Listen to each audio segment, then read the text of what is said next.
ñu ngi nuyu itam Mouhamed Ali Mouba Ababacar Mboup yow yaay coordinateur mbootaay gi ñu woowee ànd sàmm jikko yi dimanche da ngeen bëgg amal toogaanu ñaxtu ci Ndakaaru foog na Colobane place de l'Obélisque noonu la bëgg rek li nga xam ni moom mooy seen mébét bi ngeen bëgg député yi ànd ceeg yéen assemblée nationale ngir ñu teengal loi yi jëm ci xeex wàllu góor jigéen ci réew mi te bureau assemblée nationale def ci ndaje ba gàntal ko ne ngeen bàyyiwu leen xeex bi tey la wàllu gën a ay ba tax dimanche ngeen bëgg a labaliwaat ñun foogoon ne sax bàyyi ngeen waaye yéen a ngi ci ba léegi. waaw ñoo ngi ci ba léegi ma ni waaw ñoo ngi ci ba léegi. waaw ñoo ngi ci ba léegi ndax mbirum góor jigéen dafa mel ni dafa ñu bari ñu comprendre li ñuy wax lan la. dafa am benn agenda international boo xam ni Nations Unies moo ko porté yëkkati ko pour l'inclusion des personnes LGBT dans le monde ñun nag au niveau de ànd sàmm jikko yi agenda boobu la ñu wax ni d'accord ñu koy doxal biir Sénégal gi te gis nañ ni le gouvernement du Sénégal depuis 2016 mi ngi koy doxal. est-ce que mi ngi dox dëgg ci réew mi itam. si gouvernement bi ñu ngi koy doxal depuis 2016 laa wax. jox ñu ci mandarga depuis 2016. te Sénégal. damay fàttali ni lépp lu ñu fi def rek ñoo ngi koy def ci turu askan bi di ko defal askan bi aussi parce que principe bi mooy le principe du gouvernement du peuple pour le peuple et par le peuple. agenda bi lan la. agenda bi ci njëkk agenda boobu li ko tegtalee benn bi ci njëkk mooy d'abord bu ngeen demee ci LASNEC 2 vision bi nga xam ne moom la ci gouvernement bu Sénégal am. sur les 10 ans de 2016 à 2026 mooy la 4e obligation juridique fondamentale bi nga xam ne moom la Nations Unies def ci nés libres et égaux mooy interdire la discrimination ñëpp bokkandoo kenn du boddi kenn. bu ngeen d'accord leen ci loolu. loolu la ñu ma ni boo demee loolu la gouvernement bi jëmmal ci SNEC 2. wax ni en 2026 Sénégal boddee dootu fi am alors. loolu nag état de droit mooy loolu état de droit la. waaw mais ban droit. ñëpp a yem. non ban droit. des citoyens. xam nga les normes juridiques émanent des normes sociales réew moo mën a dem ci àdduna bi am na ay spécificités par rapport ak démbam par rapport ak ay usam par rapport ak ay ngëm-ngëmam. boo demee par exemple tey jii en France seen parcours xëy na seen jaar-jaar seen taarix may na leen ñoom seen société concevoir ñu nit mën a takk ñaari jabar pourtant ñi fa bëgg a takk ñaari jabar am nañ fa mais yoon daf ko tere. donc ñun demuñu fii Sénégal yoon dafa tere bu yàgg li ñuy wax acte contre nature maanaam diggante ñaar ñu bokk melokaan di sëy muy góor ak góor jigéen ak jigéen. leer na loolu.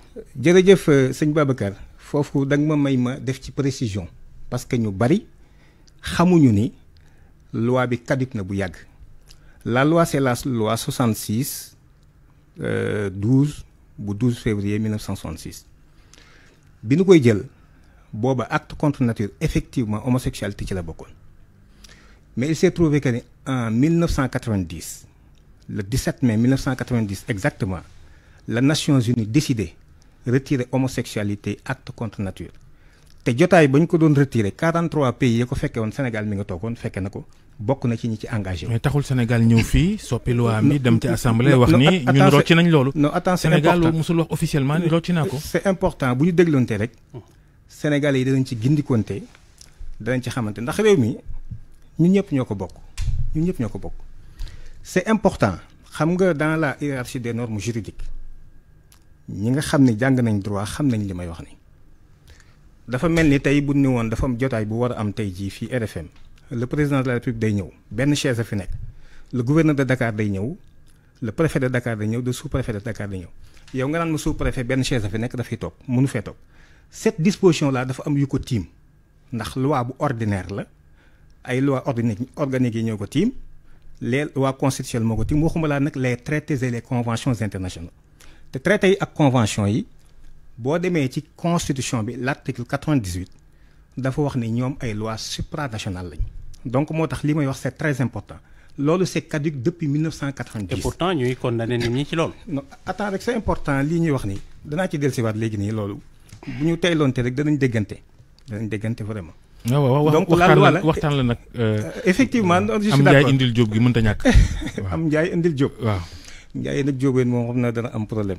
ma ñoom ñaar ku ci nangoo doon morom ji mais loolu c'est important ñu xam ni déjà disposition boobu sur le plan international dindi nañ ko te Sénégal ànd na ci loolu ratifié na ko donc loolu tiim na loi yi mu fi nekkoon ci biir réew mi muy benn. deuxième élément bi mooy yemul ci loolu mieux les Nations Unies dañoo jël une résolution à partir de 2011 buy consacrer des droits aux personnes d'orientation sexuelle diverse ak seen identité de genre mooy la résolution 17L9 bu 15 juin 2011 te loolu aussi Nations Unies jël na ko kon dugg na ci disposition supranationale bi ma lay wax dafa tiim loolu mi ngi mel ni nga naan ma benn chaise le sous-préfet ak le président kan moo ciy toog loolu y a pas conclusion photo, bi y a pas lan la discussion. kon conclusion bi lan la. Y a pas photo mooy le président moo fay toog la loi supranationale moo tiim li nga may wax léegi conclusion Macky bi Sall loolu c'est un élément li Macky Sall waxoon ci kanamu Barack Obama bi mu fi ñëwee ci Ndakaaru wax ko ci kanamu Premier ministre Canada ne fii ngóor jigéen du fi meññ ci réew mi loolu tam engagement boobu doyul.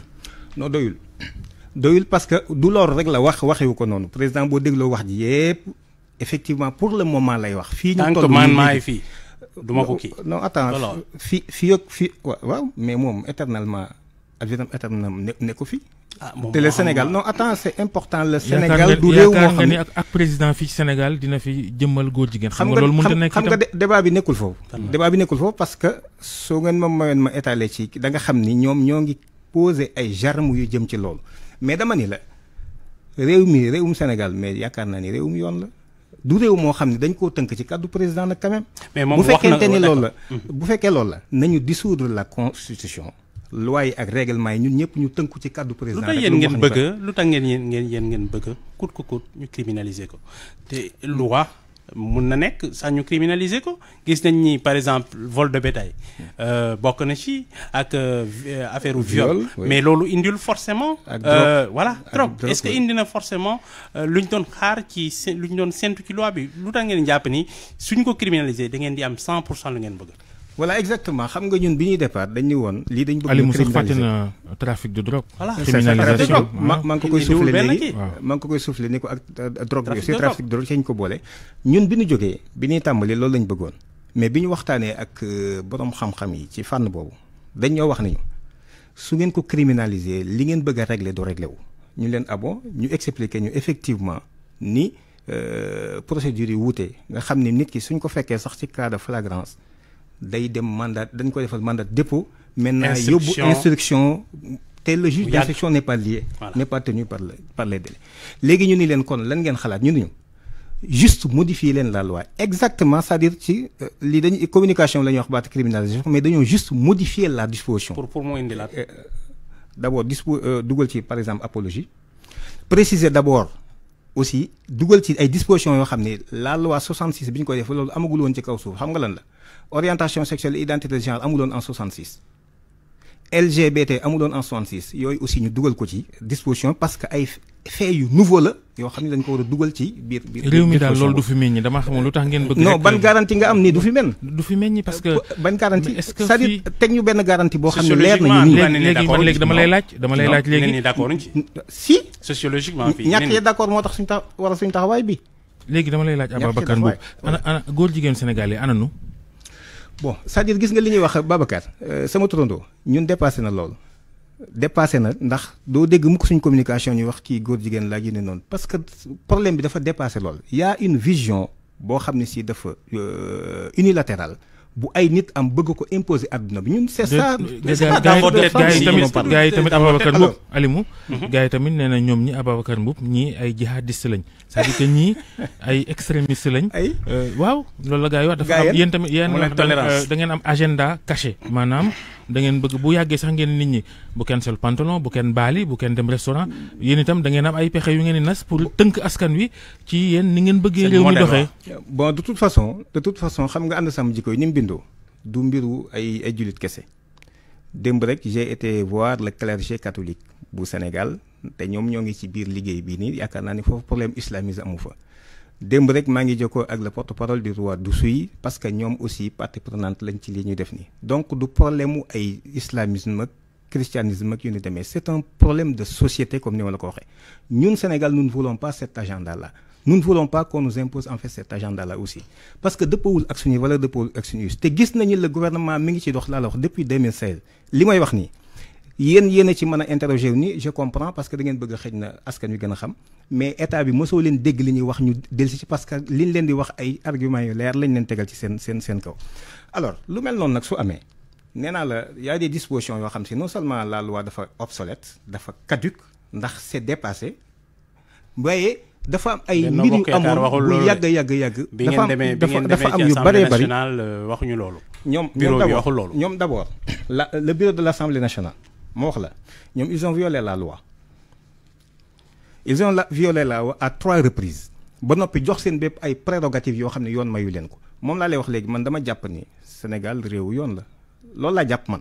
état laïque jusqu'à preuve non c'est-à-dire waxuma li nga wax dama ni réewu yoon la laa wax rek. nekk état laïque.